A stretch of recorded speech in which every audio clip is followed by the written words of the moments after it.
Thank you very much. I would like to thank everyone. Thank you for this invite. I will talk about what's hot now in terms of CAR-T versus bispecific. So in my presentation, I will start with what we have for CAR-T, what do we have for bispecifics. I'm going to share with you the updated results. Then I'm going to talk about the toxicities associated with this treatment. Then I'm going to answer the big question, which patient should you go with CAR-T, which patient should you go with bispecific? So I always like to start my talk with myeloma with this slide. So we know that patients with the multiple myeloma who are relapsed, refractory, especially penta-refractory cases, the median PFS is actually less than 6 months, and the median overall survival is less than a year.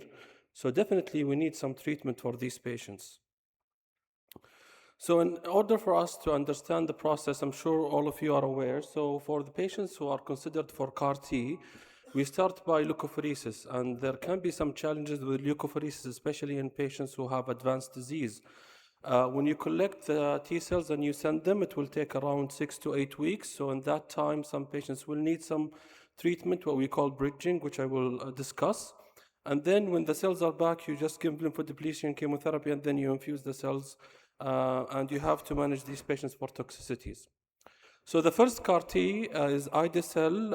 Ide-cel is a BCMA CAR-T in the initial KarMMa trial, in which patients with triple exposed were included in this trial. You can see that the overall response rate was around 81%. However, despite these high response rates, the problem what we have with myeloma compared to lymphoma is that the durability of response is not there. So if you look at the median PFS here for the whole population was less than 10 months, and the median overall survival was around 20 months. So definitely patients respond, but the problem, they don't maintain their response. So another CAR-T is cell-to-cell. So this differs than ide-cel in terms of the two single-domain antibodies targeting the BCMA. And in the initial CARTITUDE trial, where they included patients with relapsed and refractory disease, again, the overall response rate was high. It was reaching 98%. And these are the updated results for the PFS and the overall survival. You can see that in some group of these patients who are previously exposed to myeloma therapy, they were relapsed, refractory, they got the CAR-T. You can see that the median overall survival is not reached. And some myeloma experts are talking about some cure for subgroup of these patients. However, we need longer-term data to decide and see if these patients are really cured. So I talked about patients who are relapsed refractory with many lines. So if we bring the ide-cel or the cell-to-cell up front, are the responses and the durability of response differ? So this is the KarMMa-3 trial in which the ide-cel was used. And you can see here that the median PFS was slightly longer than the initial KarMMa trial. Here it's like 13.8 months compared to 8 months.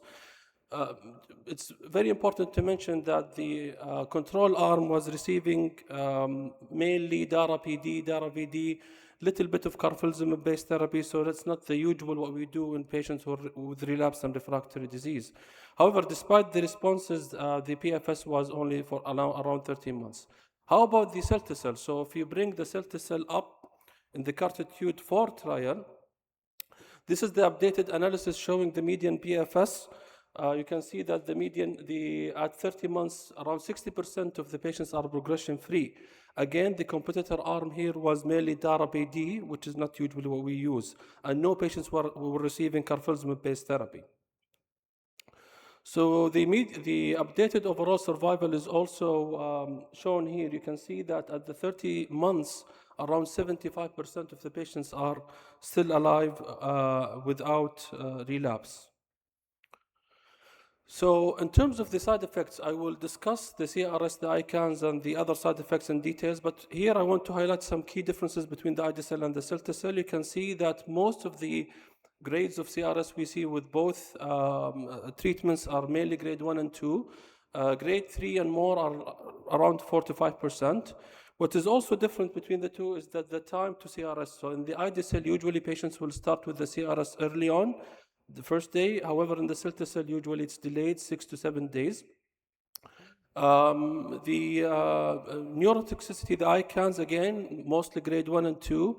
Grade 3 and 4 are around 2 to 3%. But what is unique to cilta-cel, if you look here, is the delayed neurotoxicity, which I will talk about in details in the next upcoming slides. So is there any data looking or comparing cilta-cel versus ide-cel? Of course, no prospective data will be there, but if you look at the retrospective analysis, this is data from more than 19 centers in the US, more than 600 patients. They tried to match patients in terms of baseline characteristics and treatment, and you can see that the cilta-cel PFS and the median overall survival was better with cilta-cel compared to ide-cel. So in our center, what are we doing? So we're using cilta-cel. Cilta-cel has been approved for patients with myeloma after failing first line of therapy. But of course, we're going to discuss the toxicities associated with this treatment. So which group of patients in our center we're considering to use cilta-cel after first relapse? So these patients who are failing quads, so you start DARA-VRd and they progress, or patients with high-risk features such as plasma cell leukemia, 17p, TP53 mutation patients, or a patient with upfront treatment, you're giving upfront quads transplant, and then they progress early, within a year or two post-transplants. So now shifting gears to bispecifics, so I'm going to talk about the approved ones, updated data. So first of all is teclistamab in the Majestic trial. Majestic 1, it's a bispecific, BCMA targeted, and you can see that almost all the bispecifics, they start with a step-up dose. You start with a small dose, you monitor the patient, and then you increase the dose until you reach the full dose. And the maximum dose here is 1.5 milligram per kg. Initially, we're doing weekly, but then we have also an option to space this up to every 2 weeks, especially in patients who achieve CR more than 6 months. I'm going also to share the Majestic 3 trials in which teclistamab was following the DARA schedule. So what are the responses? So we are seeing across the bispecifics, remember these patients heavily pre-treated, median lines of therapy is around 6. The overall response rate is 60%, and this is the updated progression-free survival, showing a median overall survival of around 12 months in the whole population. However, if you achieve CR, the median overall survival is not reached. The toxicity associated with the bispecifics, to be honest, what we face mostly in practice is infections. So initially in the trials, they were not mandating IVIG for all patients. However, in our practice now, we're giving IVIG for all patients, even if they have normal IgG level. If you look here at the grade 3 and 4 infections, they were around 55%, and mostly died from COVID during the trial. CRS is not a big concern with the bispecifics. Mostly it's a grade 1 and 2, and grade 3 is less than 1%. So teclistamab in clinical trials, how about in real practice? So the overall response is similar to what we see in the trials. The median PFS is slightly lower, but this is explained by the more liberal criteria to include patients than in the clinical trials. But what is interesting here, if you look at the grade 3 and 4 infections, is decreased compared to the trial. It's around 30% or 25%. So this is, I believe, mainly because of the increased supportive management for these patients, including the use of IVIG. So in the magnetism trial in ranatamab, again, subcut, step-up dosing, fixed 12, 32, 76 milligrams. And then you can dose it every 2 weeks or every 4 weeks, depending on the response. We are seeing similar results in terms of the response, overall response rate of 60%, mostly VGPR and CR. And you look at the median PFS updated analysis is around 17 months, with a median overall survival 24 months. Now again, the concerns with the bispecific is infection. Grade 3 and 4 infections were around 40%, and no concerns in terms of CRS or ICANS, grade 3 and 4. How about linvoseltamab in the LINCOL trial? Again, step-up dosing, the maximum dose is 200 milligrams. And then if you achieve VGPR, you can space it up to every 4 weeks. Less than VGPR, you can do every 2 weeks. Overall response rates, again, similar to 70%. This is the updated analysis showing median PFS not reached. The median overall survival is around 31 months. Now, toxicity, again, it's similar. We talked about BCMA bispecifics. So how about another target? So GPRC5D, which is talquetamab. And then in the monumental trial, again, step-up dosing, subcut, you start by 0.1, 0.6, and then you have the option between doing it weekly versus every 2 weeks. Overall response rates, again, is nearly equivalent to what we see with bispecific. However, this can also be used in patients who receive BCMA-targeted therapies with the overall responses lower than the other patients, but this is explained because patients has received BCMA-targeted therapy. Now, what is unique about talquetamab in terms of the side effects is the GPRC5D location. So it's present in the skin and the oral mucosa, so patients can have skin rashes, they can have dysgeusia, they can have weight loss, and I'm going to mention these in details. So to summarize the bispecifics, overall response rate is around 60%. CRS and ICANS are acceptable. The major concern is infection. And GPRC5D bispecifics have a unique toxicity in terms of the skin and the dysgeusia. So now let's talk about the side effects. We talked about the response rates and how effective this treatment is, but let's now talk about the side effects and how to manage them. So the first one is the CRS, cytokine release syndrome, in which there is hyperstimulation of the immune system. So cytokine are being released, IL-1, IL-6. Patients will have symptoms ranging from grade 1 CRS with fever only.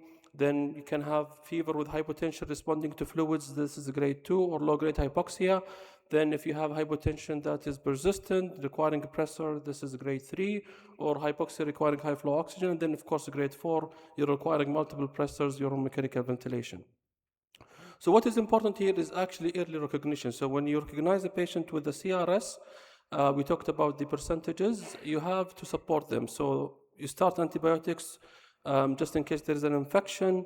For a grade 1 CRS, you give paracetamol or something to calm the fever. In my practice, if the patient is still having fever even after 24 to 48 hours, especially with high burden disease, I actually consider tocilizumab early. So I give tocilizumab and then not responding dexamethasone. And second line include the use of anakinra and other interleukin inhibitors. Now, I wanted to mention that there is the OPTIC trial where actually tocilizumab was used as a prophylaxis before the first teclistamab dose, and it's been shown that it's very effective. I have to admit that in my practice, I consider it, especially in elderly patients with high burden disease. So it decreases the risk of CRS and it does not affect the response rates. So now shifting gears to neurotoxicity. So with the immunotherapy that we have the usual ICANS toxicity that we see with lymphoma. However, we also have the delayed neurotoxicity, which is unique or more common with cell-to-cell. So the neurotoxicity, again, is similar pathophysiology. However, there is a blood-brain barrier effect. So patients will have symptoms ranging from mild confusion, inability to name objects, which can progress to severe symptoms, coma with brain edema.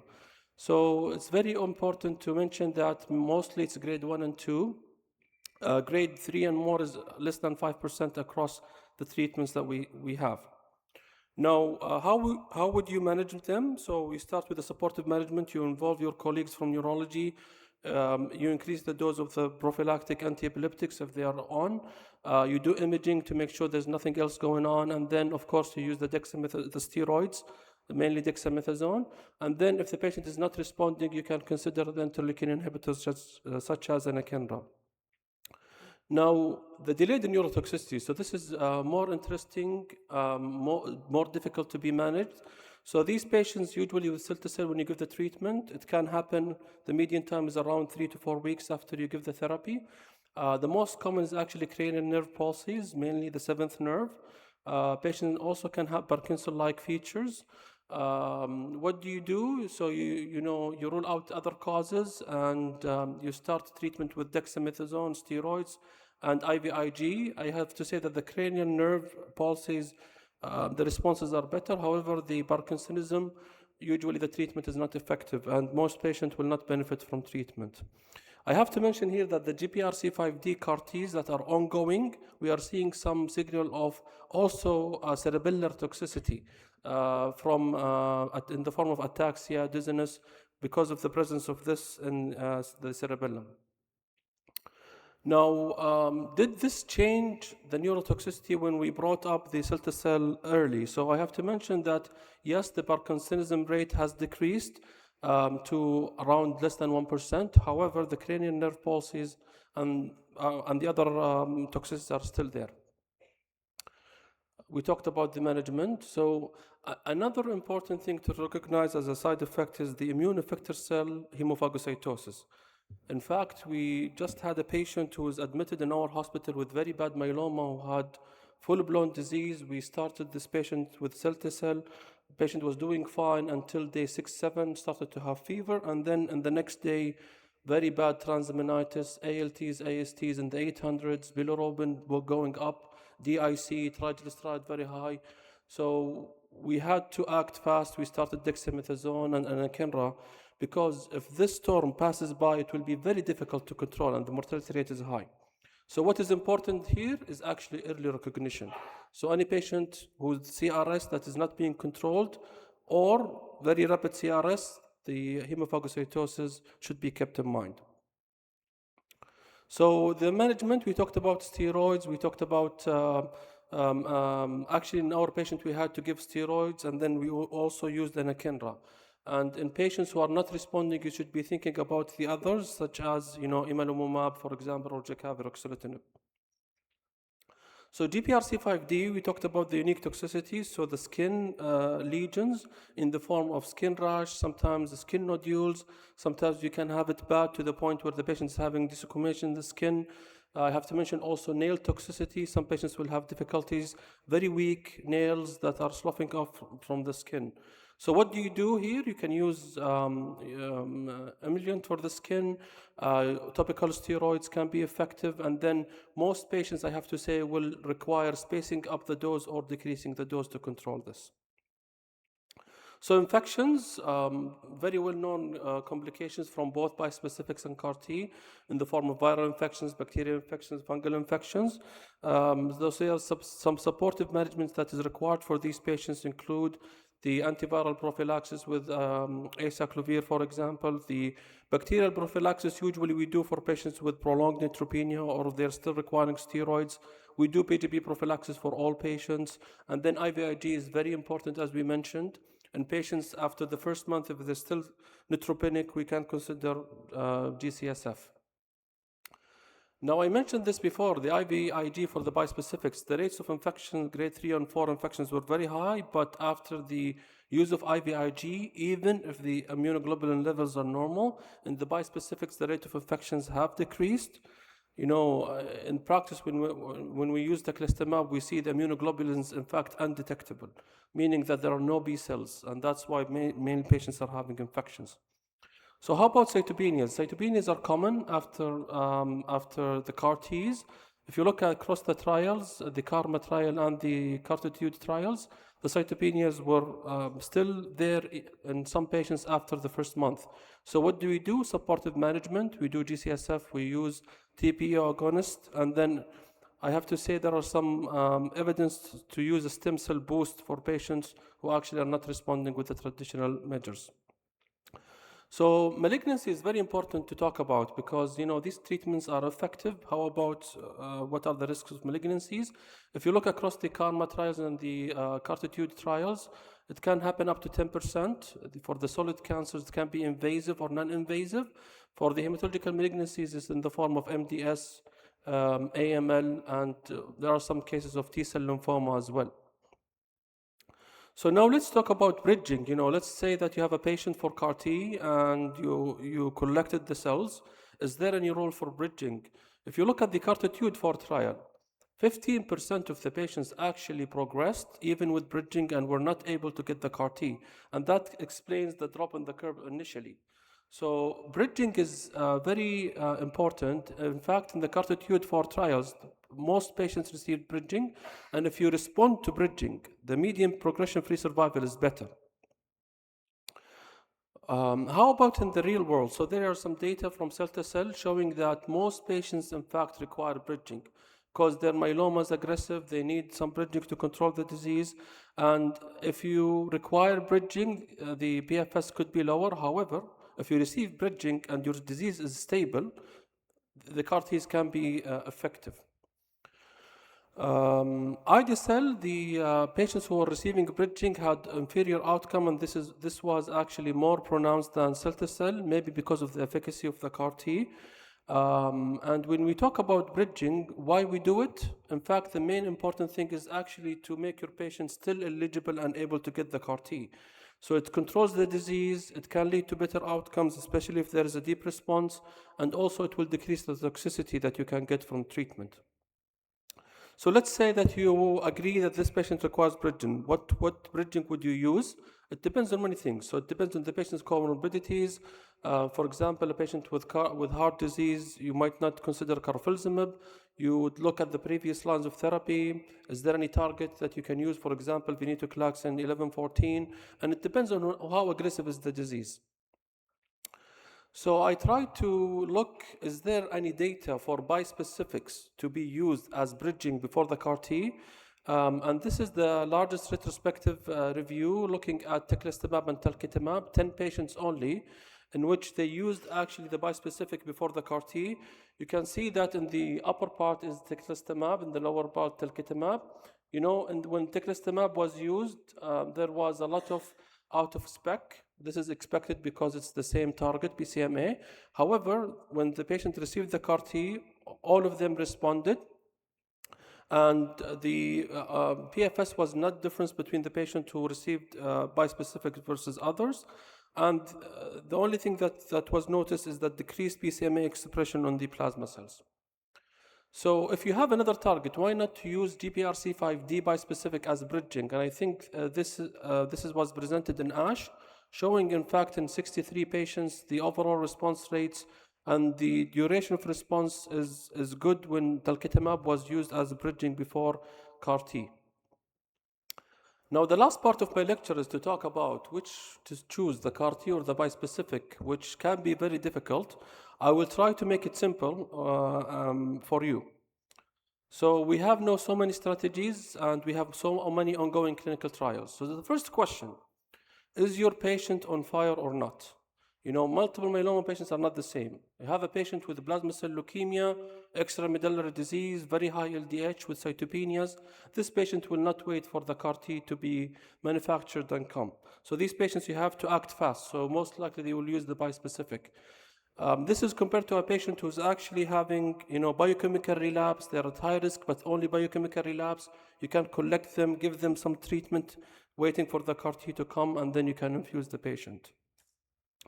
The other question is the patient fit or frail? You have an elderly patient, 80 plus, who has comorbidities. They are progressing. You know that they will not tolerate the CAR-T, then you can consider bispecifics.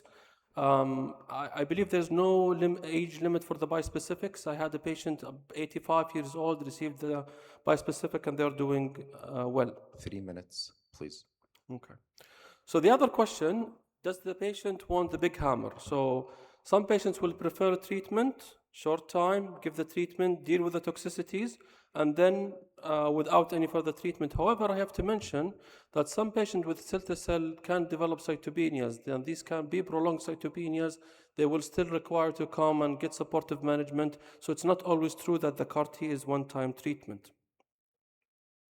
So the other important thing to answer, do you think that this patient will require treatment down the road after the CAR-T, for example?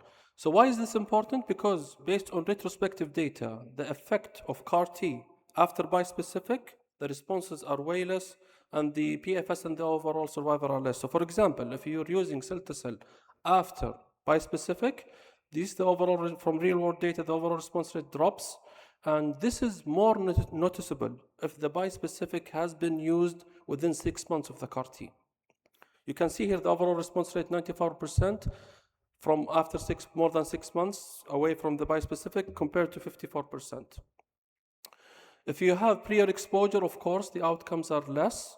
And you can see on the curve here on the right side, the patients who received it within 6 months, the PFS is actually less than 3 months.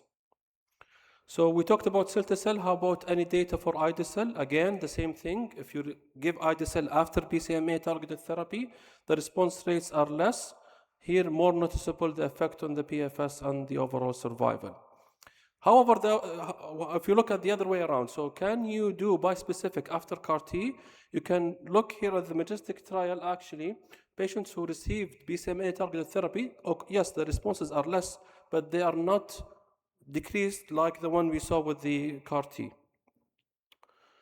Teclistamab post-BCMA therapy, this is updated analysis showing a median overall survival of 15 months if you're using teclistamab after the CAR-T. And this also goes with the elranatamab in patients who respond after the CAR-T. The median for any prior BCMA therapies are actually 17 months. So cost is very important to talk about. So is there any comparisons between the two? Actually, the cost of the bispecific in 1 year is nearly equivalent to the cost of the CAR-T. I'm talking here about the product only, without the admission to the hospitals and the other things. So although the bispecifics are showing response and promise, the cost is a concern. Is there any data regarding the cost economic? So this is data presented in ASH, actually showing that cell-to-cell is cost effective. Now, just 2 slides about where are we going. So the Majestic 3, this is the trial, was late-breaking abstract last ASH. Patients who received 1 to 3 lines of therapy, only PI or IMiDs, anti-CD38 antibodies were not included, were randomized between TEC-DARA versus DARA-PD. Most patients received DARA-PD. And you can see that the schedule for the teclistamab was following the DARA, so less frequent scheduling. And the overall response rates are impressive, and what is more impressive are the overall survival and the PFS. So 2 slides about the CARTITUDE. Dr. Hijazi mentioned the CARTITUDE 5, which is the VRD versus CAR-T. And then also we have the more interesting, which is the CARTITUDE 6, DARA VRD transplant versus DARA VRD and cell-to-cell. So with this, I conclude. So immunotherapy is rapidly evolving. The major challenge is which patients you should choose for CAR-T versus bispecific. You have to keep in mind the side effects and remember that the supportive management is invaluable. Thank you very much.